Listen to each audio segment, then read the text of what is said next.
네, 자, 안녕하세요. 우리 검전기 수행평가를 아마 끝나고 나서 여러분들이 이 영상을 보고 있을 것 같은데요. 이번 시간에 영상을 찍게 된 이유는요, 우리가 우선 이제 3학년 1학기 때 기술 과목에서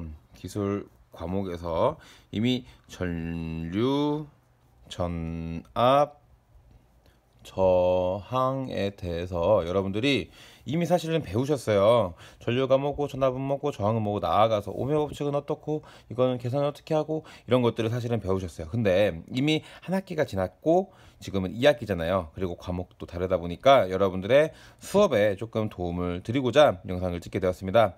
자, 그러면 하나씩 보도록 하겠습니다. 자, 왼쪽 프린트랑 여러분들 따로 선생님이 적으면서 같이 설명을 이어가도록 할게요. 우선은요, 검전기 기억나시죠? 자, 검전기를 마이너스로 이렇게 대전을 시켰어요. 마이너스. 자, 금속 판도, 금속 박도 마이너스로 만들어 놨어요. 그럼 얘네는 어떻게 되니? 맞아요. 얘가 이렇게 청력에 의해서 벌어졌었죠. 자, 지금 이 검전기 자체는 전자가 되게 많이 있는 상태예요. 금속판이든 금속박이든 검전기 안에는 전자가 굉장히 많이 있는 상태인데 얘를요, 지금 쭉 연결을 시켜가지고 어떤 또 다른 검전기에다가 그냥 전기를 통하지 않은 대전되지 않은 검전기에다가 띡 하고 연결을 시켜주면 어떤 일이 발생을 하느냐면요. 여기 두 번째 검전기의 금속 박의 사이 간격이 벌어져요. 이게 뭐냐면 사실은 여기 지금 과잉으로 포화되어 있던 전자들이 이렇게 전선을 연결하게 되니까 와 도망갈 길이다 하면서 쭈루루루 퍼져 나가게 돼요. 청력 때문에 서로 밀어내려고 했으니까.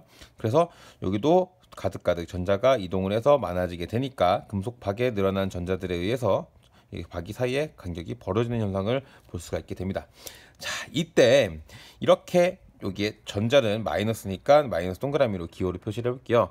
자, 이런 전자의 흐름 혹은 이동을 우리는 전류라고 이야기를 해요. 전류. 자, 전류라는 거는 말 그대로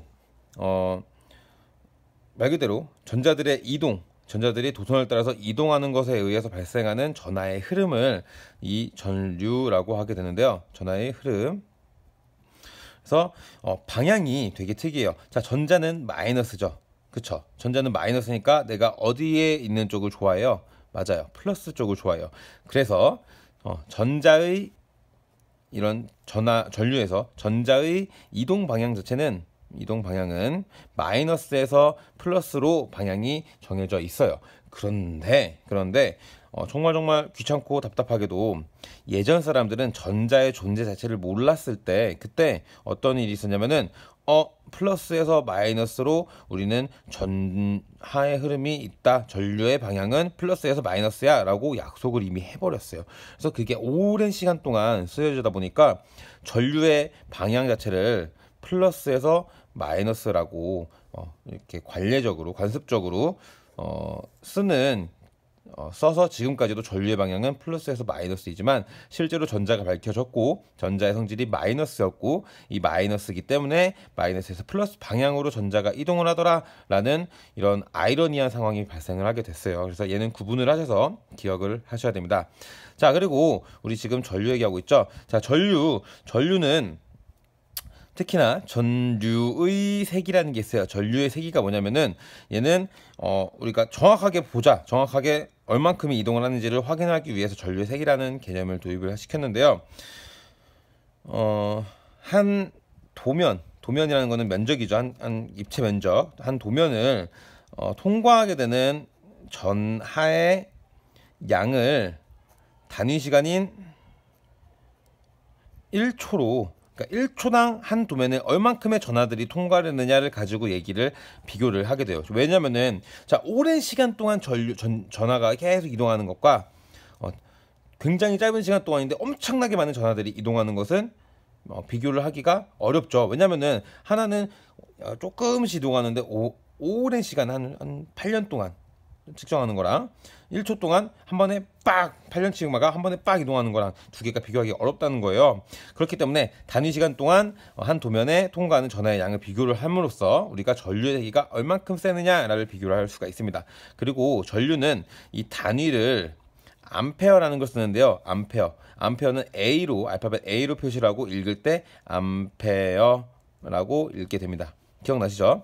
자, 그리고 암페어는 다른 말로 MA, 소문자 M, 대문자 A를 써서 밀리암페어라고 쓰는데 밀리암페어의 1000배예요. 그러니까 다시 말해 1000밀리암페어는 1암페어가 되는 거죠.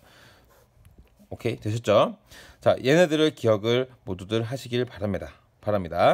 자, 두 번째로 넘어갈게요. 두 번째는 굉장히 쉽습니다. 두 번째는 뭐예요? 전압이죠. 전압.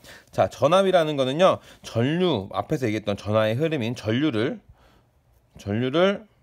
흐르게 하는 전기적인 압력 또는 힘을 말 그대로 전기 압력을 전압이라고 얘기를 해요. 그래서 얘는 단위를 볼트라고 해서 V자로 표시를 하게 되는데 우리 일반 가정집에 220V 그리고 건전지 9V 이런 것들 보시면 여기 VV 써 있죠. 얘가 얼만큼의 전압을 걸어주느냐라는 의미를 갖게 됩니다. 자, 그래서 전압은 여기까지만 보시면 될 것 같고요. 다음으로 세 번째가 저항입니다. 저항은 전류의 흐름을 방해하는 거예요. 말 그대로 방해한다는 거야. 자, 내가 전자들이 와 이동하자 하면서 전류 흐름을 가지고 막 이동을 하고 싶어요. 근데 여기 안에 떡 하면서 어떤 장애물들이 존재하네. 자, 그러면은 이 전자들 쉽게 갈 수 있을까요, 없을까요? 가기 어렵겠죠. 이게 바로 저항이 된다고요. 저항. 자, 근데 중요한 건요, 여러분들, 기본적으로 모든 도선에 연결하는 모든 물체들은요, 저항이 다 있어요. 왜냐면 모든 물질은 원자로 이루어졌고 이 원자들이 원자핵과 전자들의 구성으로 이렇게 딱 자리를 잡고 있는 상태인데 전기가 걸려서 전선에 통해서 전자들이 이동을 하게 되면은 여기를 거쳐갈 수밖에 없다고요. 이 단면을 거쳐가면은 부딪힐 수밖에 없죠. 그러니까 정도의 차이지 모든 물질은 사실은 저항이 다 존재하게 됩니다. 그래서 이 저항이 클수록 어떻게 되겠어? 자, 저항이 전류를 방해하는 정도니까 저항이 크게 되면은 전류는 당연히 감소하게 되겠죠. 그래서 서로 반비례의 관계가 있을 수밖에 없습니다. 이게 되죠? 그래서 여기 프린트 그림 보시면요, 여기 다 이게 원자들이라고요. 원자들이 존재를 하기 때문에 전자들이 이동하다가 부딪힌다고 얘기를 했습니다. 근데 이 저항은요, 물질에 따라서 또 특성이 달라요. 물질에 따라서. 여기 보시면 은, 구리, 니크롬선, 고무 있죠. 자, 고무는 전기가 안 통한다고 우리가 보통 잘 알고 있죠. 고무장갑 끼고 피카츄 만질 때는 고무장 끼고 다뤄야 돼요. 이렇게 막 하면서.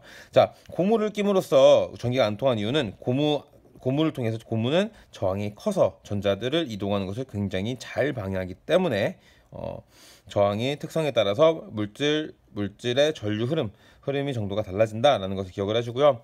다음으로 저항의 단위를 얘기해 보겠습니다. 저항의 단위는요, 옴이라고 하는데, 자, 이렇게 숫자 2 거꾸로 쓴 거 마찬가지로 또 숫자 2 거꾸로 이어서 쭈르륵 쓰시면 돼요. 자, 이런 모양을 가지고 우리가 옴이라고 얘기를 하게 됩니다. 발견한 사람 과학자 이름이에요. 옴이라고 얘기를 하게 되고요. 저항의 크기는요, 자, 저항은 방해하는 정도로 했지. 근데 얘가 이렇게 원래 이만했는데 얘 면적이 좁아졌어요. 똑같은 길인데. 그러면 면적이 좁아지니까 저기 지나가려고 하는 게 더 힘들겠죠. 그치? 와이파이랑 똑같은 거야. 이만큼 이동을 하고 싶은데 통로가 좁아졌어. 어려울 수밖에 없다고요. 자, 이렇게 단면적의 반비례하고요. 자, 똑같은 길인데 똑같은 단면의 넓이인데 저항이 이만큼이 길어졌네. 2배로 길어졌네. 그러면은 지나가는데 막 고무가 원래 이만큼 있는 거랑 고무가 이만큼 있는 거랑 똑같은 고무인데 면적 똑같은, 뭐가 더 저항이 커질까요? 당연히 길이가 길면 더 커지겠죠. 단면적의 저항은 반비례하고요.